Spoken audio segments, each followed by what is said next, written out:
तर पूंछमध्ये पाकिस्तानी लष्कराच्या भडीमाराची दृश्य आपल्यापर्यंत आलेली आहेत। पाकिस्तानचा नागरी वस्त्यांवरती हल्ला कसा चाललेला आहे, लष्कराला तर भिडता येत नाही भारताच्या, तर पाकिस्तानने सरळ निवडलं भारतीय नागरिकांना। आणि पूंछमध्ये पाकिस्तानी लष्कराने कसे हे हल्ले केले त्याची दृश्य आपल्यापर्यंत आलेली आहेत। नागरी वस्त्यांवरती हल्ला करण्याइतका भ्याडपणा पाकिस्तान सध्या दाखवतोय। पाकिस्ताननं गेल्या काही काळापासून काश्मीरमध्ये पहिल्यांदा हल्ला चढवला, तो दहशतवाद्यांच्या माध्यमातून, आणि आता स्वतःचं लष्कर, ट्रेंड लष्कर यांनी भारताच्या लष्कराला तोंड देण्याच्या ऐवजी आता भारताच्या नागरी वस्तीवरती हल्ला करणार आहेत का भिकडपणा पाकिस्तान दाखवतो। ही ती दृश्य पूंछ या भागामध्ये कशा प्रकारे पाकिस्तानने नागरी वस्तीवर हल्ला केला।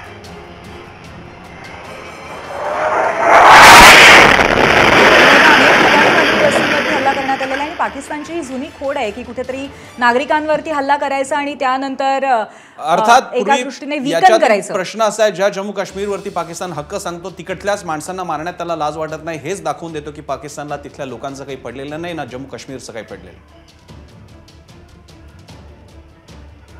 पाकिस्तानी नागरी वस्तीवरच्या हल्ल्याची ही दृश्य पूंछमध्ये पाकिस्तानी लष्करानं भ्याड हल्ला कसा केला ते आपण पाहिलं।